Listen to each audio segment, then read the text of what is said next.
महाभारत केवल एक महायुद्ध नहीं है जिसमें करोड़ों लोगों की जान कुरुक्षेत्र के मैदान में गई थी, बल्कि यह एक रहस्यों का भंडार है। महाभारत में साफ बताया गया है कि मृत्यु जीवन का अंत नहीं है।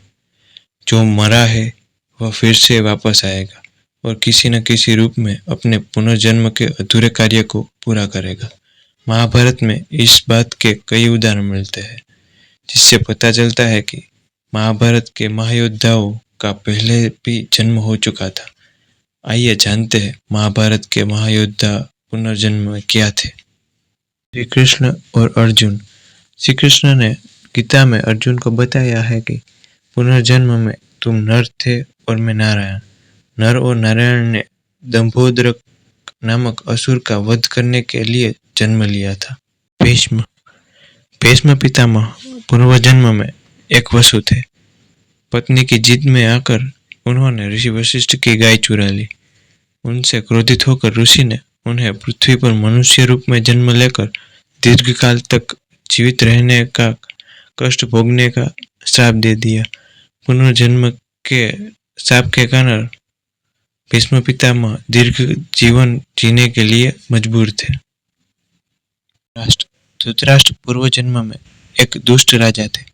एक बार एक झील किनारे राजा हंस को देख रहा था। उनके मन में हंस की आंख पाने की इच्छा हुई। उन्होंने अपने सैनिकों को आदेश दिया कि हंस की आंख निकाल ले और उनके बच्चों को मार दे।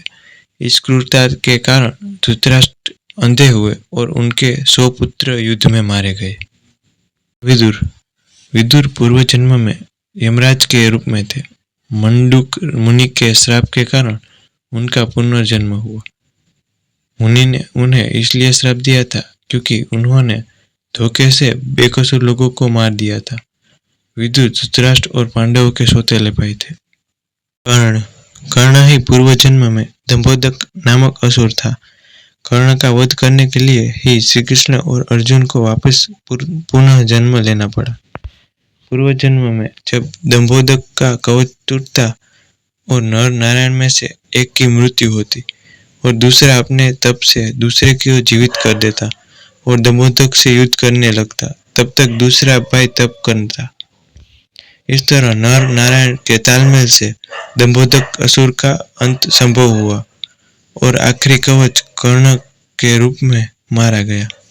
द्रौपदी पूर्व जन्म में एक विधवा ब्राह्मणी थी। उनकी इच्छा थी कि उन्हें अगले जन्म में सर्वगुण संपन्न पति प्राप्त हो और सदा सुहागन रहे। भगवान शिव की तपस्या से उन्हें 5 पति प्राप्त होने का वरदान मिला और यह पांडव की पत्नी बनकर सदा सुहागन रही। धृष्टद्युम्न। द्रौपदी के साथ ही उनके भाई धृष्टद्युम्न का भी जन्म हुआ था। उनके बारे में कथा है कि यह पूर्व जन्म में एकलव्य थे। गुरु द्रोण ने उनसे चोरी शिक्षा ग्रहण करने के दंड स्वरूप अंगूठा मांग लिया था। फिर भी एकलव्य ने बाएं हाथ से धनुष्य चलाना सीख लिया था। इसी का बदला लेने वह धृष्टद्युम्न के रूप में जन्म लेते हैं। शिशुपाल के बारे में कहा जाता है कि वह पूर्व जन्म में रावण था और उसके भी पूर्व जन्म में हिरण्यकश्यप था।